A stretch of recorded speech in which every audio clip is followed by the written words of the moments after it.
ତେବେ ଏପ୍ରିଲ ମାସ 11 ତାରିଖ ଶନିବାର ଅର୍ଥାତ୍ ଆଜି ସନ୍ଧ୍ୟା ସୁଦ୍ଧା ବିଜୁଳି ବର୍ଷା ରାଜ୍ୟର 11ଟି ଜିଲ୍ଲାରେ ହେବ। ଆଉ ଦିନରେ ଗରମ ଗୁଳୁଗୁଳି ପାଇଁ ମଧ୍ୟ 11ଟି ଜିଲ୍ଲାକୁ ୟେଲୋ ୱାର୍ଣ୍ଣିଂ ଜାରି କରିଛି ପାଣିପାଗ ବିଭାଗ। ତେବେ ଆସନ୍ତୁ ନଜର ପକାଇବା ଭୁବନେଶ୍ୱରସ୍ଥିତ ଆଞ୍ଚଳିକ ପାଣିପାଗ ବିଜ୍ଞାନ କେନ୍ଦ୍ର ପକ୍ଷରୁ କ'ଣ ସୂଚନା ଜାରି କରାଯାଇଛି। ତେବେ ରାଜ୍ୟରେ ଆଜିଠାରୁ 4ରୁ 6 ଡିଗ୍ରୀ ତାପମାତ୍ରା ବୃଦ୍ଧି ହେବାର ସମ୍ଭାବନା ରହିଛି ବୋଲି ପାଣିପାଗ ବିଭାଗ କହିଛି। ଆଉ ଏହା ସହିତ ସନ୍ଧ୍ୟା ସୁଦ୍ଧା ବିଜୁଳି ବର୍ଷା ପାଇଁ ମଧ୍ୟ ସତର୍କ ସୂଚନା ଜାରି କରିଛି ପାଣିପାଗ ବିଭାଗ।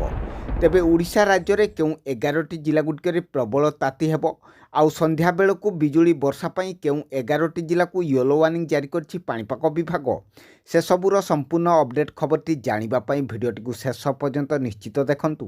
ଆଉ ଯଦି ତା ପୂର୍ବରୁ ଆମ ଚ୍ୟାନେଲଟିକୁ ଏପର୍ଯ୍ୟନ୍ତ ସବସ୍କ୍ରାଇବ୍ କରିନଥିଲେ ଏବେ ହିଁ ସବସ୍କ୍ରାଇବ୍ କରିଦିଅନ୍ତୁ, ଆଉ ପାଖରେ ଥିବା ବେଲ୍ ଆଇକନ୍ଟିକୁ ଦବାଇ ଦିଅନ୍ତୁ ଆଗକୁ ମଧ୍ୟ ଏହିପରି ପାଣିପାଗ ସମ୍ବନ୍ଧୀୟ ସମସ୍ତ ପ୍ରକାର ଟେକ୍ନିକ୍ ଅପଡେଟ୍ ଖବରଗୁଡ଼ିକ ସର୍ବପ୍ରଥମେ ଜାଣିବା ପାଇଁ। ତେବେ ପାଣିପାଗ ବିଭାଗର ସୂଚନା ଅନୁଯାୟୀ ରାଜ୍ୟରେ ଏକ ଟ୍ରପ୍ ଲାଇନ୍ ସମୁଦ୍ର ପତନଠାରୁ 0.9 କିଲୋମିଟର ଉଚ୍ଚରେ ଦକ୍ଷିଣ ଛତିଶଗଡ଼, ତେଲେଙ୍ଗାନା, ରାୟଲସୀମା, ଆଭ୍ୟନ୍ତରୀଣ ତାମିଲନାଡୁ ଦେଇ ଆଭ୍ୟନ୍ତରୀଣ ଓଡ଼ିଶାରୁ ମନ୍ନାର ଉପସାଗର ପର୍ଯ୍ୟନ୍ତ ଉତ୍ତରରୁ ଦକ୍ଷିଣ ଦିଗକୁ ଗତି କରୁଛି। ଆଉ ଏହାର ପ୍ରଭାବରେ ଓଡ଼ିଶା ରାଜ୍ୟରେ ଆଜି ସନ୍ଧ୍ୟା ପର୍ଯ୍ୟନ୍ତ ଗରମ ଗୁଳୁଗୁଳି ସହିତ ବିଜୁଳି ବର୍ଷା ପାଇଁ 11ଟି ଜିଲ୍ଲାଗୁଡ଼ିକୁ ୟେଲୋ ୱାର୍ଣ୍ଣିଂ ଜାରି କରିଛି ପାଣିପାଗ ବିଭାଗ।